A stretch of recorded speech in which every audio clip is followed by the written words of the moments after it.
O diabetes é uma das complicações médicas mais comuns na gravidez. Pacientes com diabetes durante a gravidez têm maior probabilidade de desenvolver pré-eclâmpsia e de serem submetidas à cesariana. Além disso, níveis mais altos de glicose atravessam a placenta, resultando em um aumento do fornecimento de glicose para o feto. O pâncreas fetal responde produzindo mais insulina para lidar com o excesso de glicose. A hiperinsulinemia fetal promove um aumento no acúmulo de gordura, especialmente nos ombros e no tórax, o que pode causar macrosomia, distócia de ombro e trauma de parto.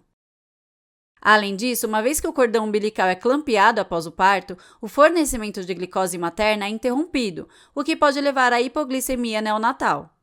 A maioria dos casos de diabetes na gravidez são de diabetes mellitus gestacional ou DMG, que é a hiperglicemia que se desenvolve durante a gravidez.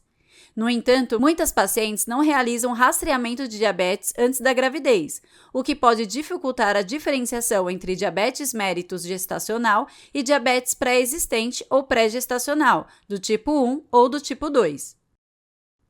O primeiro passo na avaliação de uma paciente que se apresenta para o rastreamento de diabetes na gravidez é obter anamnese e exame físico direcionados, e idealmente no início do atendimento pré-natal.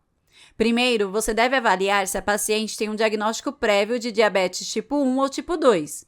Se tiver, trata-se de diabetes mellitus pré-gestacional.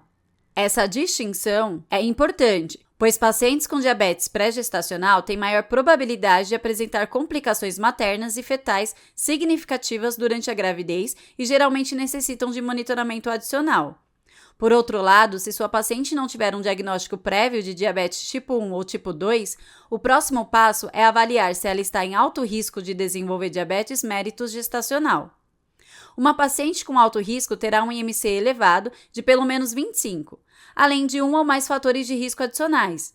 Esses fatores de risco adicionais na história incluem diabetes mellitus gestacional em uma gravidez anterior, um parente de primeiro grau com diabetes, parto anterior de um bebê pesando mais de 4.000 gramas, ou histórico pessoal de síndrome dos ovários policísticos ou doença cardiovascular. Alguns fatores de risco adicionais podem ser descobertos no exame físico, incluindo hipertensão ou obesidade mórbida pré-gestacional com IMC superior a 40.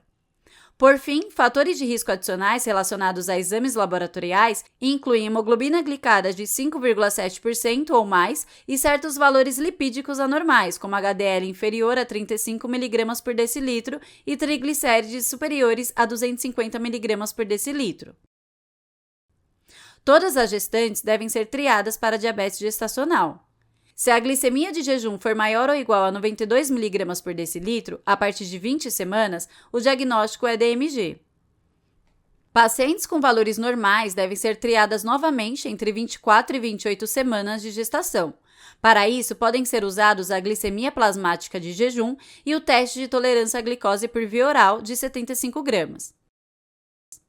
Para o diagnóstico de diabetes gestacional, os valores de referência no teste oral de tolerância à glicose de 75 gramas são os seguintes: glicemia em jejum entre 92 e 125 mg por decilitro, glicemia após 1 hora igual ou superior a 180 mg por decilitro e glicemia após 2 horas entre 153 e 190 mg por decilitro.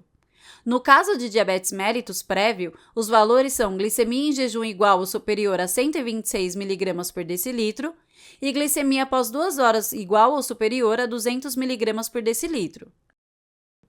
Se o diabetes for identificado no primeiro trimestre ou no início do segundo trimestre, usando critérios diagnósticos padrão, como a glicemia de jejum de 126 mg por decilitro ou mais, ou glicemia de 2 horas de 200 mg por decilitro ou mais, em um teste de tolerância à glicose oral de 75 gramas, pode-se diagnosticar diabetes pré-existente, pré-gestacional.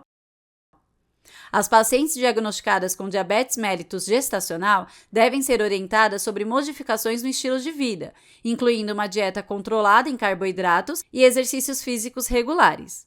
Além disso, é importante que monitorem diariamente os níveis de glicose em jejum e pós-prandial. Os alvos incluem glicose de jejum menor que 95 mg por decilitro e glicemia pós-prandial de 1 hora menor que 140 mg por decilitro ou glicemia de 2 horas menor que 120 mg por decilitro. Os níveis devem ser revisados por profissionais a cada 1 a 2 semanas.